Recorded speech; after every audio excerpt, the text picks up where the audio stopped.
Before he ever touched a barrel of oil, John D. Rockefeller learned to move numbers across a page with the composure of a watchmaker. Cleveland didn't greet him with fanfare. It handed him ledgers, a hard chair, and a window that looked out on the river trade. What drew other youths to noise and novelty drew him to order.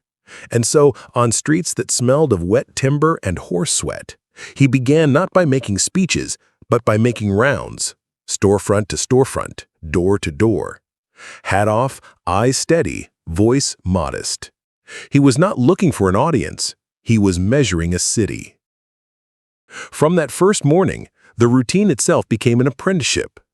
Each office he entered had its own rhythm, the scrape of pen nibs, the clatter of crates, the murmured arithmetic of men who understood that a day's work was nothing more and nothing less than lines that had to meet. If a clerk counted too quickly, John watched his hands. If a merchant spoke too warmly, John watched the bills. Between one threshold and the next, he began to see how commerce revealed character.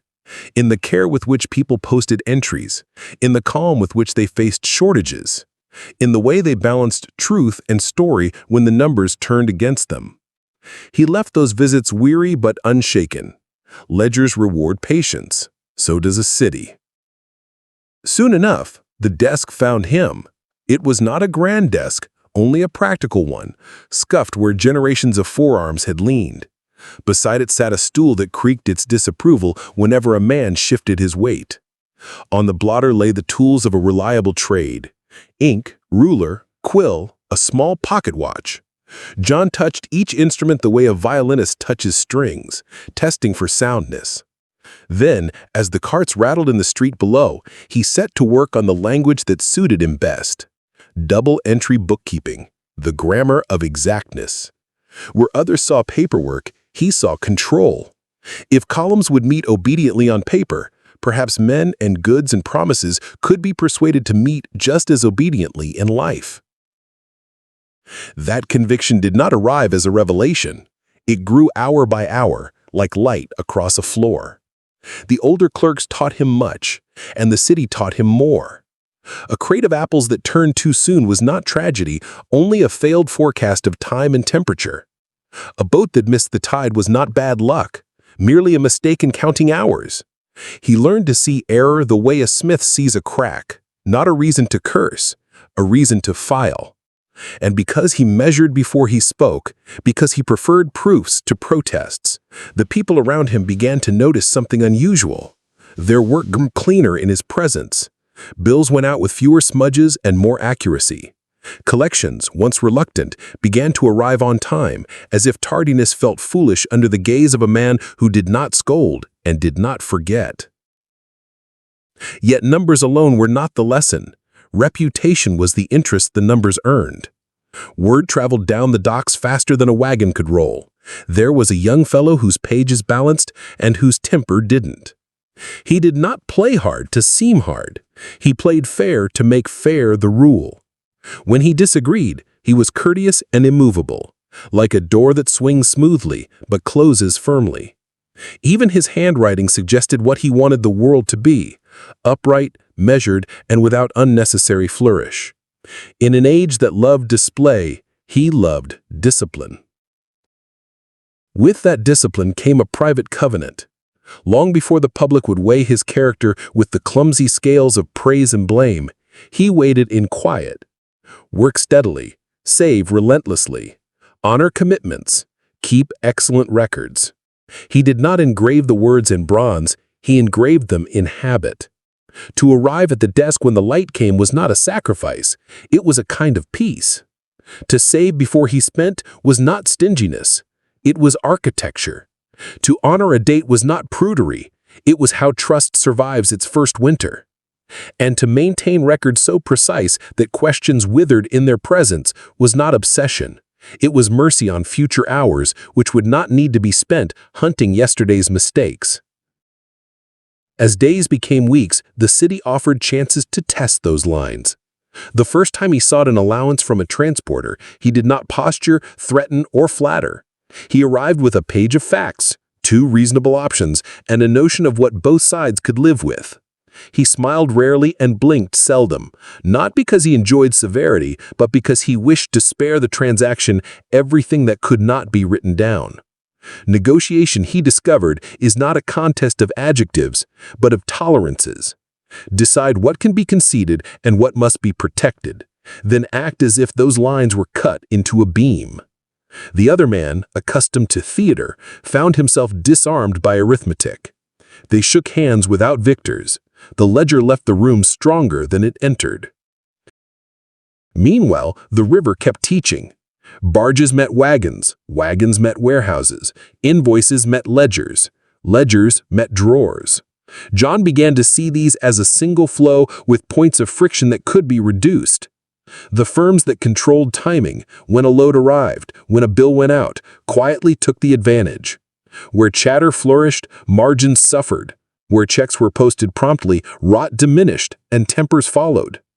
And because he could sense how small savings compounded, he treated good housekeeping as strategy, not housekeeping as drudgery. What a casual owner called a penny saved, the diligent clerk recognized as a habit established, and habits repeated allowed a business to move like a well-built clock. That sense of system, born of columns but reaching beyond them, made him a difficult man to surprise. When damage occurred, he wrote it down quickly because truth deteriorates in the dark. When a supplier praised loudly but paid slowly, he noted that the brightness of adjectives tends to cast shadows over accounts. When a cheaper crate promised lower cost and delivered higher breakage, he marked the true price in the margin where it mattered. Through these small corrections, he resisted two temptations that ruin firms as surely as floods: the temptation to shout and the temptation to pretend. He preferred the sentence that could be proven to the story that could be cheered. If all of this sounds bloodless, it did not feel that way to him. He had grown up in rooms where an iron stove warmed narrow lives, where he learned that survival is not dramatic. It is disciplined. Cleveland merely gave that childhood lesson larger rooms. Here, he could test the boy's method in the city's weather, and because the method kept working, quietly, predictably, his confidence thickened not into arrogance, but into calm. Others mistook calm for coldness. He let them. A surgeon keeps his voice level not because he lacks feeling, but because feeling must not shake the hand. All the while, reputation continued to travel ahead of him, as reputation will when it is built out of predictable acts. A merchant he had never met sent over a set of muddled bills, asking if the new bookkeeper might take a look. John took a look, then took a pencil, then took misplaced charges where they belonged. The man did not thank him with an ode, he thanked him with repeat business.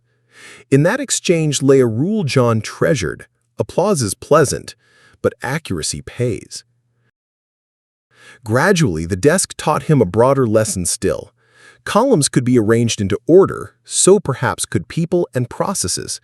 If a river town could be read as a ledger, inputs and outputs, delays and advances, then a firm could be arranged as a system whose failures were not explosions, but signals. Timing, transport, and storage were not departments, they were links. Strengthen a link and the chain ceased to rattle. Strengthen three, and noise began to sound like inevitability.